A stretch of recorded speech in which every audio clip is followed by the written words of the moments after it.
The power of the New York City Co-op Board. They can make or break your chances of being able to move into an apartment. And if you get rejected, well, you may never know why. Thank you for staying with us. I'm Erin LeBeau. And I'm Shirley Chan in for Tamsin tonight. Now, co-ops are a major part of the New York City real estate landscape. Many of us know someone who has tried to buy into a co-op, only, of course, to be rejected by the board. Yeah, and here to explain how co-ops work and how you can increase your chances of getting approved is the CEO of the Bizzarro agency, Matthew Bizzarro. Thank you for joining us.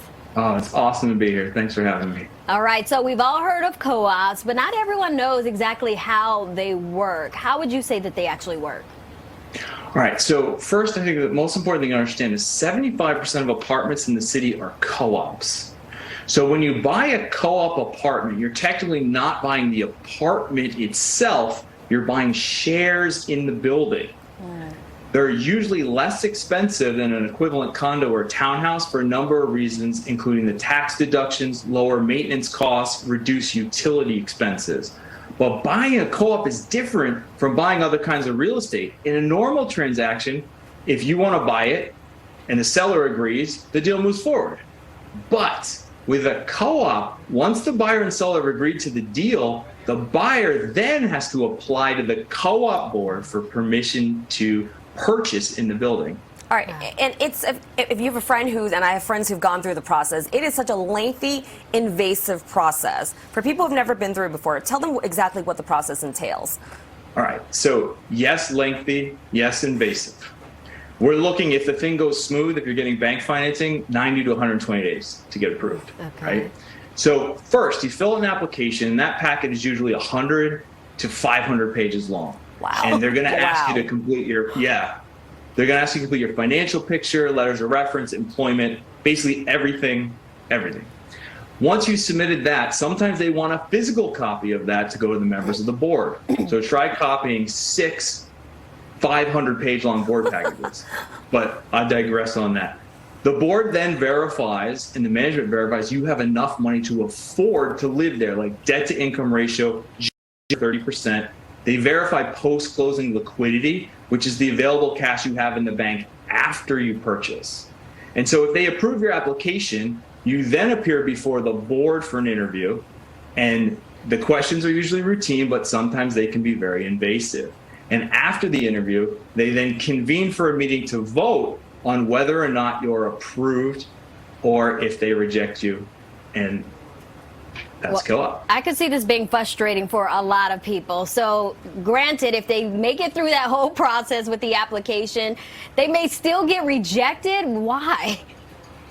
All right, so this is one of the biggest reasons and problems with the co-op system. They can reject you for any reason, and they aren't required to tell you why. So they could reject you for legitimate reasons, like they don't think you can afford it, but they could also reject you for absurd ones. Maybe they don't like the dog you have. Maybe they don't think your style fits in. Maybe they don't like your Zoom background, right? So, but the one exception is Westchester, where they've recently passed a law that makes it illegal for a co-op board to reject an application without giving a reason. Now, that doesn't completely solve the problem because there's no guarantee a co-op board will be honest about why they rejected you, but it's a good start.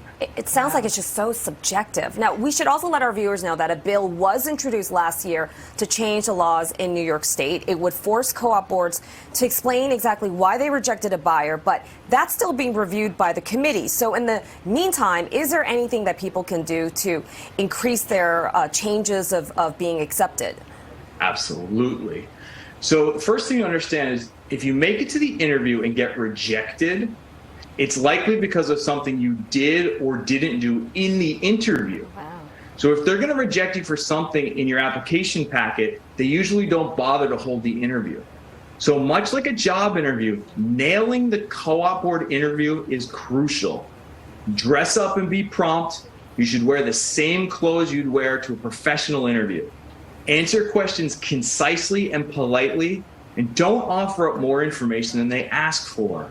And be prepared for invasive questions. The board has the power to ask anything they like, even uncomfortable personal questions. And if you become visibly offended or annoyed, that could make them reject you. There are so many reasons, but I have a lot of tips for nailing the co-op interview on my website at bizzarroagency.com. I guess also make sure you have the correct or appropriate Zoom background. Absolutely. Yeah. They say too, like, we always coach, look what's behind you. If you're not Zoom background, like, check out your space because they could be judging your space. Look at that bookshelf. What's on it? Right? Just these little things. Every little thing could be examined. Yeah, they might literally be judging a book by its cover. Right. Well, Matthew, thank you so much for joining us today and sharing this really pertinent information.